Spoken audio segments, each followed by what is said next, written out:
Well, let me ask you. You ever look around and the world just seems empty to you? Oh, yeah. Has it ever occurred to you that maybe it's because you don't have God in your life? No. Never? Look, Joe. When I was a kid, I totally believed in God. But, you know, you grow up.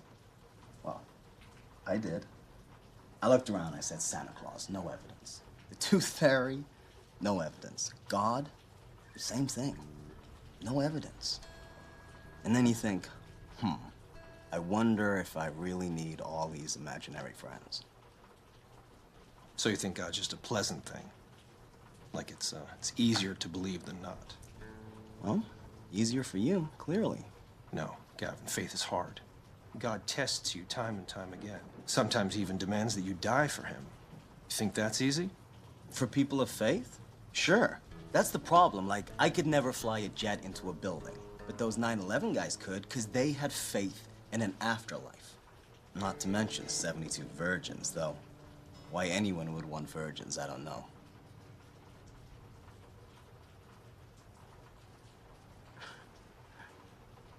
What did God do to you to make you so angry at him? Look at the world that he created. All the beauty. Wars and plagues and genocides and earthquakes and tidal waves. And then, after all that suffering, what does your God do next? He sends most of us to hell. Well, not if you've been born again. Right, the old baptismal jacuzzi. You have to accept Jesus Christ as your Lord and Savior. That is your only entrance requirement.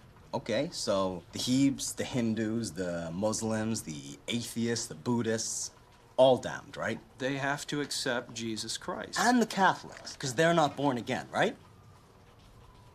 Right.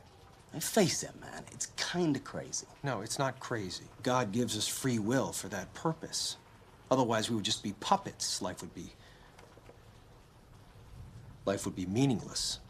That's the beauty of eternal salvation. You see, anyone can go to heaven or hell because anyone can be saved. It's your choice.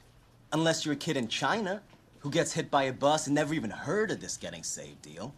Where's his choice? Well, that's why it's so important to spread the gospel. Try and save people. I'm sorry, I don't mean to laugh. I just find this kind of fundamentalism incredible.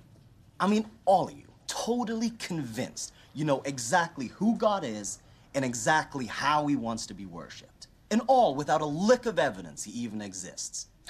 No wonder there's so many holy wars. Without evidence, how else would you win this argument except by killing each other? See, I see evidence in all kinds of things. So do they. And sooner or later, one of these guys who hears God in his head is gonna get a hold of weapons of mass destruction. And then when it's way too late, we're finally gonna ask ourselves why, after thousands of years of bloodshed, didn't we at least try to do away with this insane concept of faith before it fucking killed us? You know, maybe I'm just coming at this from a different angle. And what angle would that be?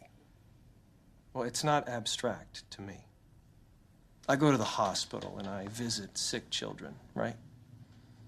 2 days ago, I was at the bedside of a dying child. His mother and father were killed in an auto accident.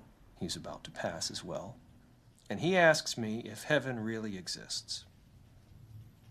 I say, yes, it does. It's where Mommy and Daddy are. About an hour or so later, he dies. With a smile on his face. So what would you have said in my place? Sorry, kid. No evidence. No.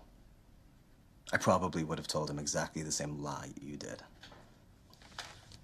But Joe, I'll tell you one thing I damn sure wouldn't have said, and that's, I'm sorry, kid, you're going to hell if you haven't been baptized. Lord, forgive this man for his hard heart and his blasphemy. I think he has suffered much more than he knows, and he needs your love and support now more than ever. No, Joe, I'm sorry, but you don't know a damn thing about me, and I don't need your help, or your salvation, or any other fucking bullshit you may have to offer. Don't swear in front of my wife! Gavin, I think you should leave.